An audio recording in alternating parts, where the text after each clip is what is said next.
కర్నూలు జిల్లా కరువు మండలాల్లోని పంట నష్టపరిహారం బకాయిలను రైతులకు తక్షణమే చెల్లించాలని రైతులు కోరారు. ఇక ఈ సందర్భంగా ఎమ్మిగనూరు తహసీల్దార్కు వినతి పత్రం అందజేశారు. 2018-19 ఏడాదిలో కర్నూలు జిల్లాలోని 42 మండలాల్లో కేంద్ర స్థాయి కరువు బృందం పరిశీలించిందని తెలిపారు. ఇక అనంతరం వీటిని కరువు మండలాలుగా ప్రకటించింది అన్నారు. అఖిల భారత రైతు కూలీ సంఘం జిల్లా ప్రధాన కార్యదర్శి ఎం సత్తన్న అప్పటి చంద్రబాబు ప్రభుత్వం పంట నష్టపరిహారం కింద 550 కోట్ల 46 లక్షల రూపాయలు విడుదల చేసిందని చెప్పుకొచ్చారు. ఇక ఆ సమయంలో సార్వత్రిక ఎన్నికలు రావడం వలన నష్టపరిహారం నిధులు నిలిపివేసిందంటూ ఆయన వ్యాఖ్యానించారు. ఇక 2019లో వచ్చిన జగన్ ప్రభుత్వం పంట నష్టపరిహారం నిధులను రైతుల ఖాతాల్లోకి జమ చేయలేదని ఆరోపించారు. ఇక ప్రస్తుతం అధికారంలో ఉన్న కూటమి ప్రభుత్వం స్పందించి 2018-2019 ఏడాదికి సంబంధించిన పంట నష్టపరిహారం నిధులను విడుదల చేయాలని సత్తన్న కోరారు.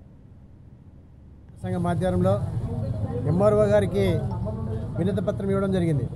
అదేవిధంగా 2018-2019 సంవత్సరంలో మరి పూర్తి స్థాయిలో కర్నూలు జిల్లా అంతా కూడా పంట నష్ట పరిహారం జరిగింది.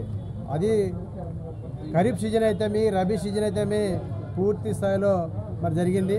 అప్పుడు కరువు బృందం కూడా మరి పర్యటన చేసి పక్క కర్నూలు జిల్లా కరువు జిల్లాగా ప్రకటించాలని రాష్ట్ర ప్రభుత్వం కూడా ప్రకటించడం జరిగింది. ఆ నేపథ్యంలోనే సార్వత్రిక ఎన్నికలు రావడం 2019 రావడం జరిగింది. వచ్చిన తర్వాత ఎన్నికల సందర్భంలో మరి ప్రభుత్వాలు మరి పంట నష్ట పరిహారం రైతుల ఖాతాలో జమ చేయడానికి ముందుకు రాలేదు. మరి జగన్మోహన్ రెడ్డి గారు ప్రభుత్వం ఏర్పడిన తర్వాత కూడా మరి పంట 2018-2019 మరి పంట నష్ట పరిహారం నిధుల్ని రైతుల ఖాతాలో జమ చేయాలని ఎన్నోసార్లు రైతులు మొర పెట్టకుండా కూడా ఆయన నాకు సంబంధం లేదు, చంద్రబాబు నాయుడు పాలన జరిగింది కానీ నా పాలన జరిగితే నేను ఇస్తుంటేని అమ్మి ఆయన పట్టుతో పట్టడం కూడా జరిగింది. మరి ఇప్పుడైనా కూడా 2024 సంవత్సరము చంద్రబాబు నాయుడు గారు మరి పరిపాలన ప్రారంభమైనది. ఇప్పట్లోనైనా కూడా మరి అప్పుడు న్యాయం జరగలేదు. ఇప్పుడైనా కానీ రైతులకి 2018-2019 సంవత్సరానికి రైతులకి ఖచ్చితంగా నిధులు కేటాయించి